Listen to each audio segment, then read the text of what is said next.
Hello everyone and welcome to iExamB. So in this video we are going to talk about the NIC recruitment for scientific and technical post 2023. NIC, that is known as National Informatics Center, has released this notification for Scientist A and Scientist AB post as well as the technical post for the cadre. Now the thing is like who all are eligible, who all can write this exam, what are the age limits, what is the syllabus. There are so many unsaid questions which you guys might be having in your mind when you first think of this particular notification. So in this notification I'm going to talk about all those points. Stay till the last of the video because we are having one announcement to make that will be very helpful for you all. So for that particular matter I will start for the recruitment information which is there in the notification. I will show you the syllabus, also how you have to prepare for the exam. We are all going to discuss about those things. Let's start the video without wasting any time. So first of all, you should know what is the vacancies that is offered. So the vacancies that are offered are actually categorized into three designations. Scientist A, that is gazetted job. Then scientific officer engineer SB, that is the gazetted job again. And then we have technical assistant or scientific assistant, that of grade A, and group B, that is non-gazetted. You can see level 10, level 7 and level 6 are the respective designations level. Okay, and also the grade pay is being mentioned, so you can just actually have some kind of eligibility in terms of not exactly eligibility, but you can have a pay band which is actually matching to RBI grade B band for scientist B, as well as it is a gazetted post. For scientific officer it is also a gazetted post. So once you become a gazetted officer, that adds a lot of value to your profile.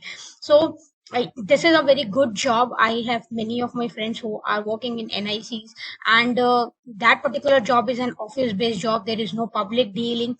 You will be involved in the technical details only, and whatever is there, it is just only the office work. Okay, there is nothing like you have to go and do any kind of field work, or you will be involved in any public dealings. Okay, that is very clear, and you will be a gazetted officer as well, so that adds value to your profile. Now, how many vacancies? Scientist B, total there are 71. For scientist a scientific engineer, that is the SB, you have 196, and then for the assistant post you have 331.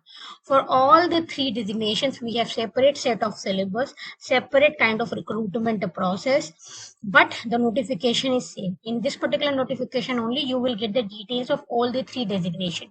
Now you can just check out your particular category, either you are from general or SC or ST or OBC or AWS, or you are under some PWD quota. So you can just check your detail, how many vacancies your particular reservation or non-reservation candidates are having. So you can just check out that thing and can get an idea for the vacancies.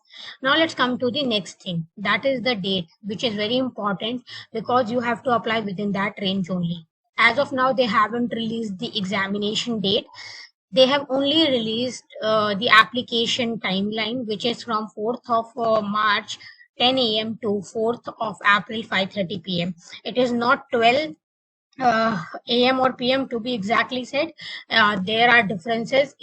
Mostly in other exams we wait till 12 o'clock in the night, that okay, we can apply up till that time, but no, here it is mentioned as 5:30. So on the last day you will have only till the evening. Okay, so please do make sure that you apply within the range, because many a times your payment status get failed, and many a times your transaction gets stuck.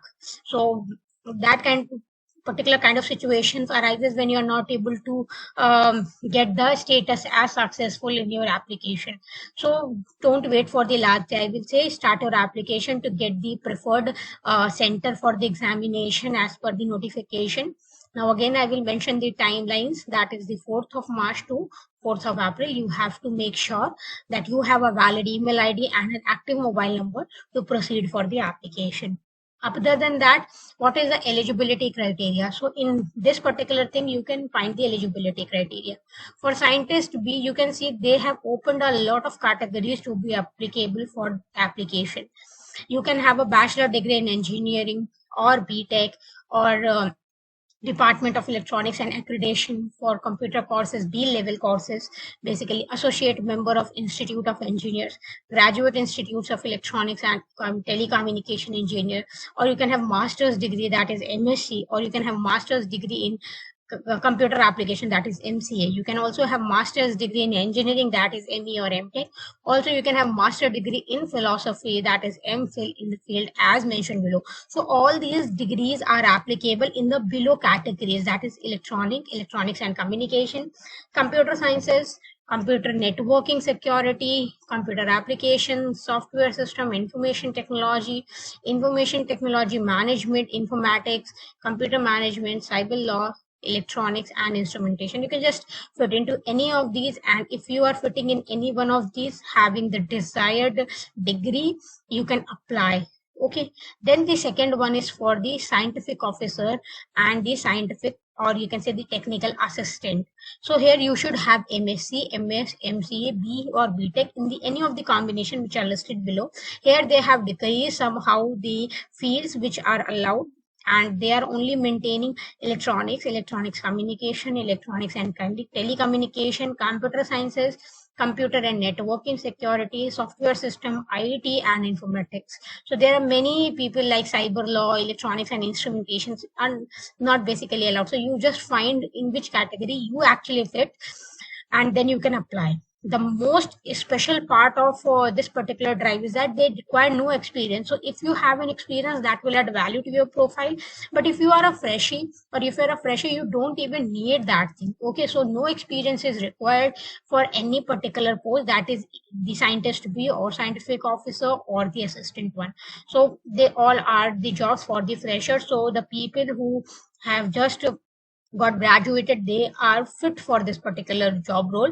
This notification does not come every year so frequently, but you can just see that this year they have come up with a lot of vacancies, so you should definitely give it a try. I will give a good reasons for women candidates to apply to this particular post in the later part of this section. Stay tuned with that. Now the age limit. Age limit should be as on of 4/4/2023. That is up till 4th of April. What is your age? That will be counted for the recruitment process. For the general category, for all the posts, it is 30, and respectively there are some kind of age relaxation given to other categories. Okay, for the ex-servicemen, it will be depending upon the kind of service they have served and how many service years they have served. Okay, so this is about the age. So if you are below 30 for the unreserved category, then definitely you can give it a try.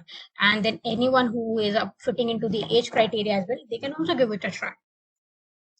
Now the application fees. This was the point that I was talking about for the women candidates. You can see for the women candidates specifically, for any of the category, they are not going to pay anything for the application. Okay, so this particular application fee is definitely not refundable, and the general people, only basically general boys and the OBC people other than mentioned in SC, ST, PWD category, they have also the EWS one. They have to pay this 800 rupees. That is as per the inclusion of the taxes. Now, there are 3 posts. If you want to apply for all the 3 posts, you have to pay 2400 in overall. You have to pay 800 for one specific post. Okay, it has been mentioned that you can apply for more than one post, given that you have to pay for that much amount of money. So candidates who are applying for more than one post needs to pay rupees 800 for every post. Okay, make sure that this is clear. If you are applying for all the 3 posts, you have to pay 2400. If you are applying for one post, you have to pay 800. Otherwise, you have to pay 1600 if you are applying for 2 posts. For women candidates, for SC, ST or for PWD, you can apply for all the 3 posts or any one of your choice without giving any fees. So this is one of the perks that you guys are having. I will say please fill the form and try for this opportunity. Nobody knows when the opportunity is going to be get converted into your dream job. Now check for the selection process. So in the selection process, how it is going to be happening?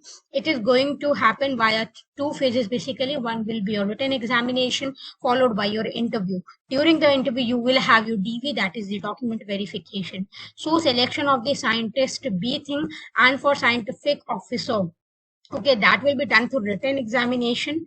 Also for the scientific post A, you will have to pass the written examination. Okay. Then in scientist B and scientific officer, there will be a further round of interview, and after the interview, the people who will make it to the finalist will get the call and the appointment letters. For the technical assistant post, you do not need to go through the interview round. In the technical assistant, there is only one written examination that will have 120 questions to be answered in 3 hours in English only, and there will be the questions from the technical area of 65%, 35% from the generic area like quants, English, reasoning, and general awareness. Every particular question will of 1 mark. There will be a negatives of 0.25 for wrong, and then you can just check what is the minimum percentage to qualify the written exam. So the minimum percentage to qualify the written exam will be 50% for the general. So what you need to do, out of those 120 questions, you have to get 60 correct. 60 correct, keeping in mind that 65% weightage will be for the technical and 35 will be from general area. So overall you have to get 50% for general and EWS, then 40% for OBC, 30% for SC/ST and PWD category, and the cutoff marks would be applicable to the overall marks, that is general / generic combined, as well as each sectional and things separately. So what does it mean? It means if you are having 120 questions, out of 120 questions, 65% of the questions will be technical. Out of those 65% questions, you have to get 50% correct. Okay, for the general category I'm talking about. Then out of those 35% questions from 120, you also have to get 50% correct. So get the 50% done in sectional area as well as in the overall area, then you will be able to proceed for the interviews. So this is the minimum percentage that you need to qualify. Okay, so they are setting the minimum percentage. It means if you qualify for this thing, definitely you are in the interview, but ultimately the rights are within their limit only. So if more number of people will qualify, they can begin with the merit section as well. Now the thing that I mentioned earlier is the same here, which is mentioned. So only the shortlisted candidate based on merit, position, and reservation policy who have qualified the written examination should be called for the interview. And now the final selection for the appointment will be based on both the written examination and the interview with a weightage of 85:15, right? So this will be your entire recruitment process. You have to get 50-50 for general category, 50-50 in all the generic section and the technical section. At the same time, you have to come on in the merit positions. Now, the scientific and technical assistant, they do not need to give any kind of interviews. What they need to do, they just need to give the written exam. The final selection of the eligible candidates for the appointment shall be based on the merit, position, okay, arrive from the performance of the candidates in the written examination. So for scientific assistant and technical assistant, you do not need to give any kind of interview. It is interview free or interview excluded kind of job. But for scientist B and scientific engineer SB, you have to go through this process of the interview as well as the written test, because these are the gazetted positions. Now coming to the next thing, that is the main crux of the entire recruitment syllabus. So if you will see what is the format of the exam. So format of the exam is basically divided into section A and section B. Coming to section A, it is generic, logical reasoning, analytical reasoning capabilities, quants, and general aptitude. Okay, so they are just going to focus on the QRE part moreover. Now the section B is the technical, that will deal with the computer science. Now the total duration of the exam will be of 3 hours, having 120 questions, right? Now just see what all things are there in the syllabus.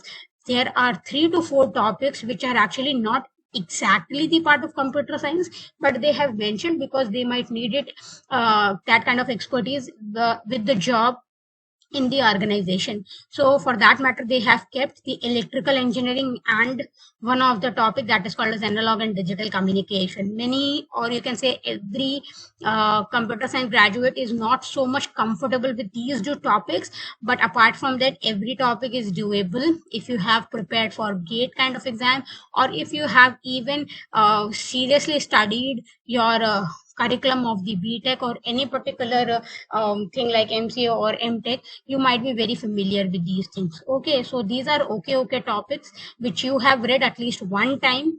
You just need to brush up those topics and you need to come to a practice thing. Okay, now take a look to the syllabus. You can pause the video, take a look at the syllabus, or you can go and download the notification, take a printout of the syllabus, do whatever feels correct to you. Now this is about the syllabus. There are many things like cloud technology, cyber securities, and emerging technologies like blockchain, AI, concept of IoT, which are not actually the part of the curriculum that we have in universities. Okay, but anyhow, you will have the help from our side that we are going to reveal in the end of the video, that how we're going to proceed for this NIC exam. Meantime, you can just take a look on the syllabus. This was the syllabus for the recruitment for the post of scientist B. Now we are going to focus on the syllabus. This syllabus is different. The syllabus for the scientific officer and the technical assistant is same and different from the scientist B grade job. Okay, now here also the pattern is same, generic and technical, then duration 3 hours and number of questions 120. You can see they have released somehow their syllabus. They have shortened up the syllabus. In the previous syllabus, you were having 15 chapters. Here you will be having only the 10 chapter, given that you will not be in a need to study the electrical and the analog part of the previous syllabus. So this is about the syllabus difference between both the post which are there. So, but anyhow, the thing is like the 10 chapters which are there and the 10 chapters which are there are common. They are not different. They are anyhow common. So this is about the syllabus. Now, this was the last snipe for the syllabus, that is the web technology. So this was all about the notification that we have from the NIC for the post of scientist B, the scientific officer, and for the technical assistant. Now the next thing is like how to proceed for this exam, how to make best utilization of the time that we have before our actual exam hit on. So we are coming up with an webinar, and that kind of webinar session will be with those who will be who will be willing basically to take the session. Okay, it is not that kind of open session. The people who will register with us in the future, they will get the opportunity to have that session. We are going to conduct that session in this particular weekend only, that is upcoming Saturday or Sunday. The more details will be revealed to you in our exam week community. Stay tuned with us for that detail. Whenever the Google forms will come up for the registrations, please do fill up those forms and get onboarded with us. There won't be any cost charged for you for this particular session. It will be totally free. So you just need to register with us and get your queries answered in that particular session. In the upcoming videos, I will just prepare some of the things which will help you more to stay focused for the NIC exam, how you have to deal with several topics and what all topics you should prioritize. And definitely, whenever the exam is going to happen, we have to be ready for that exam before at least 2 to 3 weeks with the all syllabus. So you can take help from our side. We will be soon releasing the course for NIC as well, for all these IT people and for all those aspirants who want to have this NIC job belonging from any cadre as per the particular eligibility. So that was all from my side. Again, the announcement that I wanted to make is we are going to have a webinar or a closed session by this weekend, that is upcoming Saturday or Sunday. You just need to register yourself and get in touch with our exam B community for more information. Later on, you can just have your queries in those particular session and then start. So that was all from my side. I hope this particular information was very useful for you. See you in the upcoming webinar. Until the time, keep practicing and stay updated.